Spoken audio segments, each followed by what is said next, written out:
साथियों नमस्कार, मैं एडवोकेट अश्विनी कुमार। साथियों, अक्सर सोशल मीडिया में या प्रिंट मीडिया में, इलेक्ट्रिक मीडिया में हमारे देश में आरक्षण, जात पर आरक्षण, इसकी चर्चा सदैव होती रहती है। और इस देश में जो तथाकथित विद्वान लोग हैं, जो अपने आप को यह मानते हैं कि हम ही लोग इस देश में सबसे ज़्यादा योग्य व्यक्ति हैं, हमारी ही जात के लोग सबसे ज़्यादा योग्य हैं, और आरक्षण आने के बाद इस देश में सबसे ज़्यादा बर्बादी हुई है, उन लोगों के लिए खासकर मैं ये लाइव वीडियो बना रहा हूँ। और उन चंद्र तथाकथित लोगों की सोच वाले लोगों से सवाल है कि हमारे देश में संविधान 26 जनवरी 1950 को लागू हुआ। उसके पहले 1935 में अनुसूचित जाति, अनुसूचित जनजाति को आरक्षण की व्यवस्था थी, पिछड़े समाज के लोगों को नहीं थी। जब मंडल कमीशन पारित हुआ 1990 में और 1992 में जब सुप्रीम कोर्ट के आदेश से हुआ कि 27% ओबीसी को आरक्षण मिलेगा, तब जाकर के ओबीसी की जातियों को आरक्षण मिलना शुरू हुआ।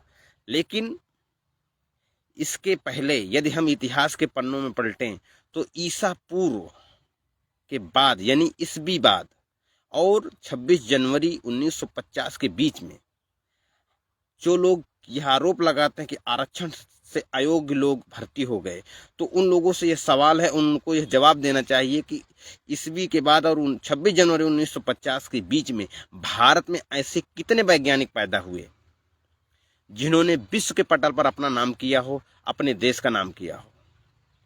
क्योंकि आरक्षण का रोज रोज रोना तब अच्छा लगता है जब आप बगैर आरक्षण के इस देश में कुछ नई उपलब्धियां हासिल किया हो। अगर हम इतिहास के पन्नों में देखेंगे तो ईसा बाद और 26 जनवरी 1950 के पहले भारत में आज तक ऐसा कोई विद्वान, वैज्ञानिक, कोई चर्चित व्यक्ति नहीं रहा जिसको विश्व के पटल में नाम हुआ हो, उसको सम्मान मिला हो और उसने अपने बल पर भारत का नाम रोशन किया हो, अपना नाम रोशन किया हो, और उसकी उस खोज से भारत के ही नहीं तमाम विश्व के लोगों को उसका फायदा हुआ हो।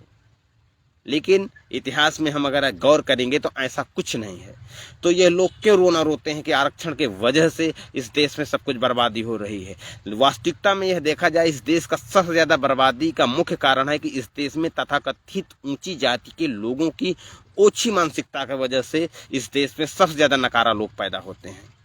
इसलिए जो ऐसी सोच रखते हैं आरक्षण में, सदैव इस विषय में हमारे जैसे बहुत से सामाजिक चिंतक लोग, राजनीतिक लोग, हमसे अधिक विद्वान लोग इस विषय में चर्चा करते रहते हैं कि यह जाति के आधार पर आरक्षण है, यह प्रतिनिधित्व की बात करता है, न कि यह वह आरक्षण है कि जो स्पेशल कैटेगरी को दिया जाता है। लेकिन 10% ईडब्ल्यूएस जो संविधान के विरोध में आरक्षण ये लोग खा रहे हैं, उसको लोग विरोध नहीं कर रहे हैं। और वही वो जो लोग विरोध कर रहे हैं ओबीसी के आरक्षण का, वही लोग तहसीलों में जाकर के 10% का ईडब्ल्यूएस का प्रमाण पत्र बनाने के लिए टहल रहे हैं।